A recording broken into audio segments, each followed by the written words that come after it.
Good morning, ladies and gentlemen, and welcome to the show. Listen, I'm glad to have you guys here. I got a lot to talk about today. Anyway, listen, guys. Uh, Today is 15th, Wednesday the 15th of April, 2020. And you know what, guys? Basically, I'm not going to blame it on Google. They're losing advertising revenue like crazy because the economy's dying. And my revenue on here for advertising is dropped down to basically nil. I mean, okay, it's not nothing, but it's such a tiny little amount. It's dropping daily, fast. Every day it's scary how quick it's dropping revenue on my channel. Anyway, I ain't going to worry about it because everything's turning to mush for all you guys, too. Not just me, but for all you guys. Everything out there is turning to mush. It reminds me of a patient that's got some sort of a disease that's slowly killing him. And he's laying there on a hospital gurney and his organs are shutting down. He has toxic shock and the doctors are all whispering back and forth, what are we going to do? What are we going to do? That's what the system is like right now. Quite seriously. And I got a few things to talk about here to you guys real quick before we open up the markets and take a look at them. I'm going to ask you guys a series of questions. The Chinese government, a total totalitarian regime. They built a hospital in 10 days. Would that have taken a lot of pre-planning to accomplish that task so quickly? Pre-planning, I'm talking about. And that's the question I'm asking.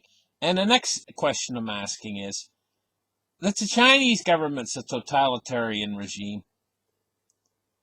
If they were to do a lockdown and everything, I mean, they do it, they mean it. The teenagers will stay home. Over here, we do a lockdown, it's almost laughable because the teenager's going to escape out the back window to meet with his friends. He'll slink off in the middle of the night. You don't even know he's gone. He'll come back and he'll have COVID, and he spreads it to the rest of the family. Now, I know this. And I mean, it's almost impossible to do a complete lockdown in the United States because of the kind of freedoms that we have. But the totalitarian regime in China, they know that they can, well, I'm going to ask the question, they would know that, would they know that they have that type of control? And I imagine what the answer would be. Well, with that kind of control, you can stop almost any sort of an epidemic in its tracks, because you can basically lock everybody inside their house, and if they so much as cough, you can remove that person and send them to the hospital that has no windows and no doors. Epidemic gone. As long as it's contained within a region like, say, Wuhan. Now, the question is, would the Chinese know that they have that capability? Well, if I figured it out, I'm sure I'm giving you guys the answer, aren't I? But I mean, I figured it out that they have that ability. I'm sure that, the question is, would they know that they have that ability? And vice versa. Taking a look at America, I figured out that America could basically, it's like a bag full of holes. I mean, you try to do a lockdown or whatever with the kind of society we have over here in America. It's virtually impossible to have a complete lockdown where you could shut down an epidemic. Because the teenagers are going to slink out the back window. To have that kind of control, you'd have to be a totalitarian state, and America's not. America's a state of freedom, So this would be the question. Okay, the question is, this would be common knowledge, right? I would think. Okay. Anyway, moving on. I'm going to keep doing a report for you guys on here because what we're doing is we're keeping track of this total disaster. This is slowly but surely turning into an absolute total disaster. Everything is flatlining on the economies. I mean, but we got the stock market going up. Hey, we got the stock market. Stock market's going to last forever. Well, it's just pumped up on cheap, easy money from the Fed, and all these stimulus checks that are coming out, heading out to American households and Canadian households and everything. You know, how long is that going to last before that's finally going to trickle to a stop? Then what happens? Because this disease, will it be gone by then? Well, we'll have to wait and see, I suppose. But, you know, there is a possibility that this disease could could leave rather abruptly if it burns itself out. I'm hoping for that. But then again, on the other hand, too, it could linger around for a long time, and it could actually grow because I mean, there's more than 500,000 people in the United States. They say 500,000. What is it? 500,000 that have it, or thereabouts. What's a few hundred? What 600,000 or whatever? I don't know what the numbers are. They're growing, but anyway, it's less than 1,000,000 people have it in the United States, but there's 330 million people in the United States. You know, that's by their official figures. Well, there is a possibility a lot more people have it that don't know that they have it, but still, it still would have sufficient room to grow even larger if it doesn't disappear. So there's an awful lot of uncertainty following this situation that we have right here, but I can tell you what is for certain, that it's absolutely destroying our economy. Destroying us. Wiping us out. The economy. You know? And that's a certainty. There's a lot of uncertainty surrounding the disease, but the certainty is it's destroying the economy bit by bit. So let's take a look at this economy. Let's get right in there and let's open up the charts right here and take a look at what's going on. Gold today. It's down $1.10. I don't think you're going to see gold drop an awful lot because of the situation that's involved right here.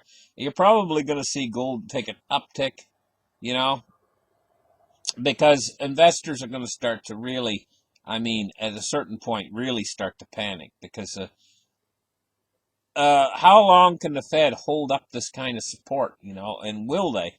If the Fed, you know, tries to remove any of this key support now at this point in time, I mean, this whole thing's just going to fold down and fold up. And that would be a total disaster, bigger disaster than we're already in. Anyway, let's take a look at cryptos today. We forgot to do silver. Gold's at 1725 and silver is at 1547. Down 23 cents on the day. Let's take a look at cryptos. Crypto's 192 billion for the industry. We're looking at 64% Bitcoin dominance, and we're looking at a Bitcoin price of $6,730 today. $6,730 for Bitcoin today. So it's still holding up pretty good near the $7,000 mark. Take a look at the Dow Jones today, and what we're seeing it's down 572 points. I think it very well could test its lows again. What was its lows? Around 18,000? And that's when the Fed stepped in. If it goes down to those lows again, the Fed will have to step in with more stimulus. This is just basically a game we got going here. I think the floor is around 18, 17, 16,000, somewhere around in there. And we're going to see then the Fed come in with more, bigger, brighter. And then we'll see the market stop its decline again, you know, during this situation. But this is what's going on. I don't think that we're going to get over 24,000, and I don't think we're going to go below 16,000. We're going to be in that range while this crisis is on. The Fed, every time it gets down lower than 18,000, the Fed's going to start to get in there and prop it back up again. This is what they've been doing with Deutsche Bank all along. I haven't checked on Deutsche Bank in a few days. I don't know what it's doing, but, you know, they're not going to let that go down. These systemically important institutions that are deemed systemically important, they're going to keep all of them up and running. The institutions that are not deemed systemically important, well, they're just going to let all of them fail. And so the only thing that's going to be still running is these certain corporations and banks and stuff that are systemically important to the system. In other words, the core of the system. They're going to keep that running. They're going to keep feeding money into it. And all the rest can just slide off the cliff someplace. You know?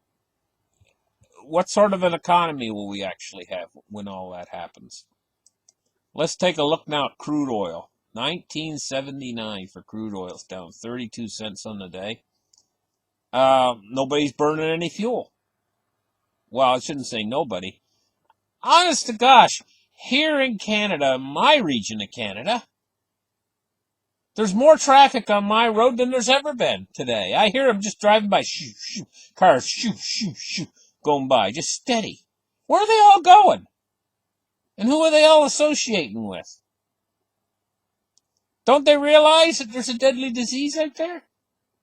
I mean, everywhere they're driving, they're going to meet other people. You know? And then they're going to go back home, and they're going to be coughing and sneezing with this thing, and some of them are going to not take a good turn. They're going to take a turn for the worst. Why don't they stay home? We had we had our leader here in Canada, the Prime Minister of Canada, stand up in front of the television, and he said, "Go home and stay home." He said, "This is enough of this." Well, I can't remember exactly how he worded it. Something like, "I've had enough of this. Go home and stay home." They're not listening. At least in my province, they're not. They're whizzing back and forth on this road steady. They ain't staying home. They're going, I don't know what they're doing, but I think and there's not that many people that have it here. Yet. I should say yet. You know, compared to other places. Just a few hundred in this province. Of course, there's only 1 million people in this province, but still, you know, percentage is still kind of low, you know. If they don't go home and stay home, they're going to all have it here. And they'll flood our hospital system. Anyway, let's take a look now at U.S. Treasuries. U.S. Treasuries today. See, I'm about the only one around that's listening to what the Prime Minister said to do and doing what he said to do. All the rest of them out there they're busybodies or something. They're going this way, that way.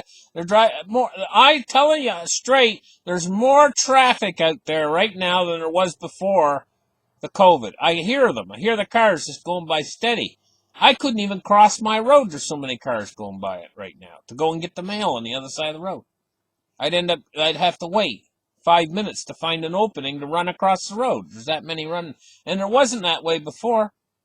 It was less before. It's increased. Traffic's increased. Anyway, here we go. We're looking at yields falling all the way across the yield curve on these treasuries. 1.28 on the U.S. 30-year, 1.65 on the 10-year. We're heading down towards zero. I don't see any real negatives in the long end of the curve yet, but they're awful close to it. We're getting down to just a bare margin above zero interest rates all the way out to the far end of the yield curve. I mean, we got a 30 years only at 1.29. Okay?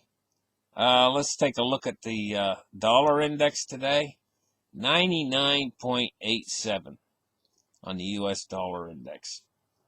Which is kind of meaningless, actually, because it's just being compared against the euro and a basket of other fiat currencies that are all worthless, too.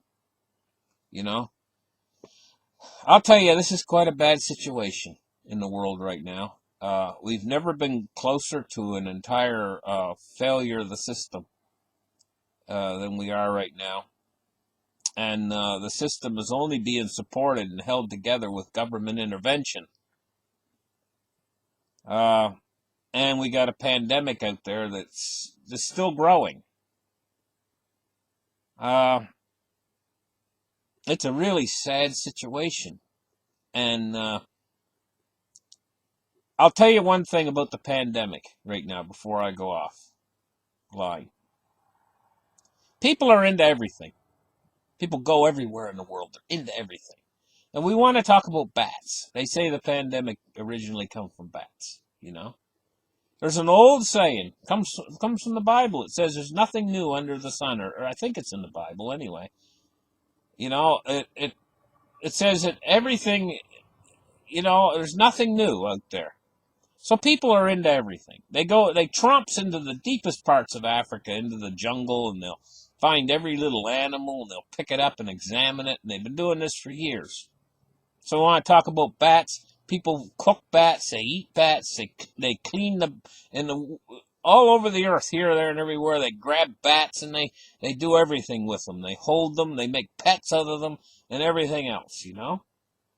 Okay, so you got a virus that's so contagious that if one person catches it, then they spread it to two, and two spread it to four, and four spread it to eight, and eight spread it to 16. Boom.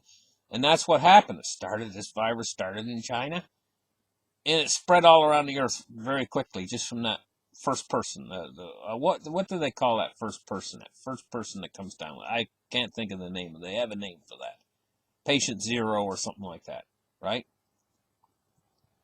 Now, if this virus had been in nature all along, long before now, somebody would have come in contact with one, because they're into everything. They're always going in handling bats. There's people that love bats. They take pictures of bats, and they would have come across this virus at some point in the past, and it would have spread all over the earth. But this is new. The name's novel. Novel coronavirus means new coronavirus. It means it's something new. It's not something we had in the past. It's something brand new. Brand spanking new. And this is why people's immune system have no immunity to it. This is why you can catch it so easy. Because your immune system doesn't even know what it is. You know? So, this is not something that's been around all along. You know? And, I mean, you have to sit back then and you have to think, well, where the heck did this thing come from? You know? And it's a big mystery. Okay, guys? It's a big mystery where this thing come from. But I have a lot of suspicions about it that I'm probably not going to go into. I'm very suspicious of it. But it's slowly wreaking havoc on the world. It's slowly but surely. It's just like a guy that's got an ant under his ankle, under his foot, under his shoe, and he's slowly scrunching his shoe back and forth, back and forth. This is what we feel like here. Our situations in the world right now. We feel like we're that ant being slowly squished under the heel. If we can't get out from underneath that heel pretty soon, we're going to be totally squished into the ground, people out there, they're always slow to react. They have something called normalcy bias. And so some of the people have listened to the things that I've been saying on here. I'm not an alarmist. I'm not a conspiracy theorist. But I am able to look a little bit ahead into the future, and these people, they can't believe that these things are going to happen. If I tell somebody, hey, you know what, we might be facing food shortages here in America, they're like, they can't get their head around that until it happens. And then in retrospect, then they believe once it hits. You know what I mean? And if you tell them a little bit in advance, they think you're crazy. Or they think that can't ever happen. Well, we'll never have food shortages here in America or here in Canada. That can never possibly ever happen in their minds. But, they don't see what the potential of this situation that we're in could escalate into the very near future. Right down to the delivery guys that bring the food. They get sick, they can't come into work.